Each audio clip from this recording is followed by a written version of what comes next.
Hey y'all, it's Fantasia. Welcome to my channel, Sewing with Tay. It has been a while, y'all. Welcome back. I have been super busy the whole month of April, so I haven't made that many YouTube videos, but I do have some really good things planned over the last few weeks. A lot of things has happened. It's prom season, and prom season is always crazy for me because I don't tend to get custom prom orders early in the year like a lot of other companies, and I promote them, but I don't usually get a lot of pickers.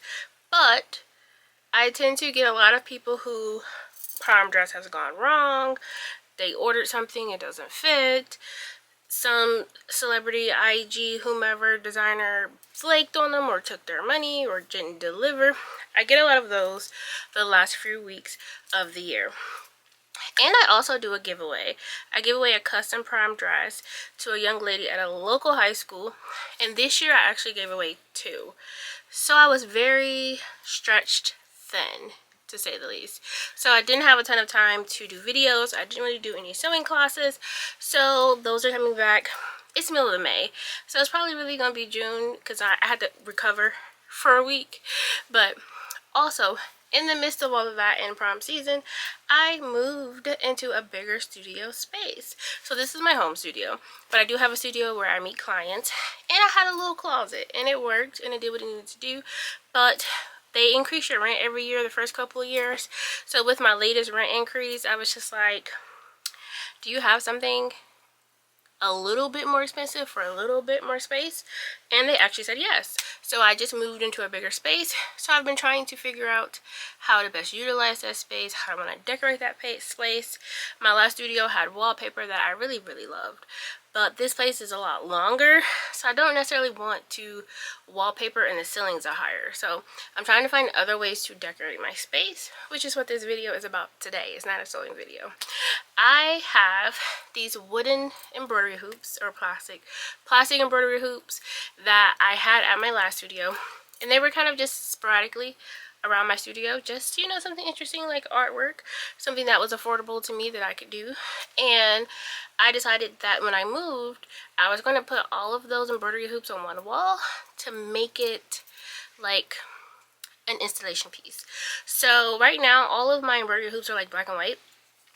I do have some color in my studio. I have some yellow chairs. I have a lot of plants, so there's a lot of green in there. So I thought it might be interesting to try to insert some pops of color into my like embroidery hoop wall. So today that's kind of what we're going to go through. You're going to see my process. I have been shopping at Joann's because they're closing soon. Sad face. And I found some embroidery hoops that were like $1.50, $2, probably still too much money because you probably could buy like a big pack off of Amazon for like $10 and get like 12 of them or something.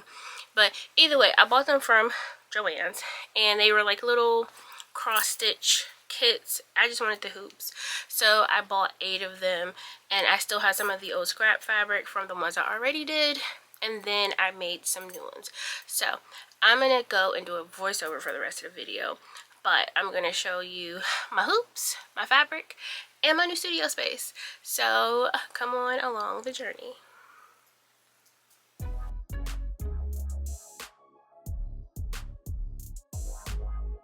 Here is the hoop kit. This is the larger one, and this is the smaller one. I bought 2 of each, 4 of each actually, so that I have 8 altogether. So this is me going in and just taking out the hoop. It came with the thread and needle and all of that jazz. So here, these are the wooden ones. The ones I have in my studio are actually plastic, but I didn't care that these were wood. So I have 8, 4 big and 4 small ones.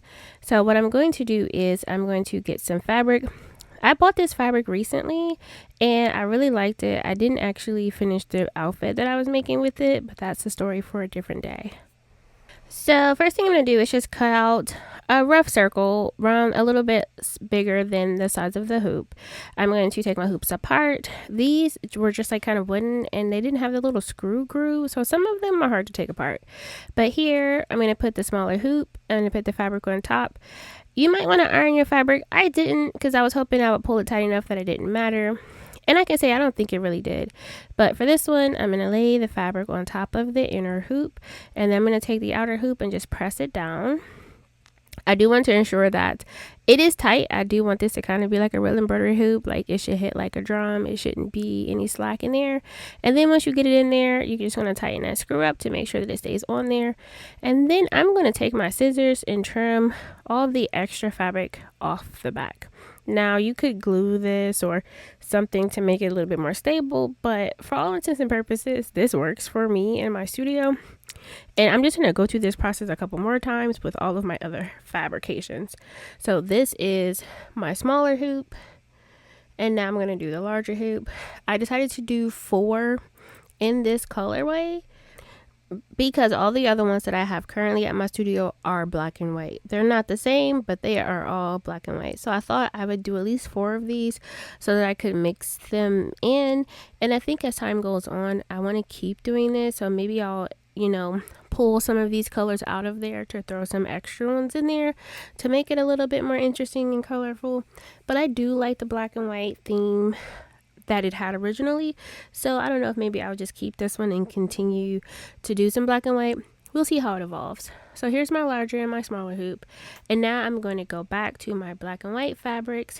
This one that I had, I really like this square print, and for me, I wanted to make sure I was capturing at least like 2 sections of this print, so it took me a little second to kind of place it where I wanted to.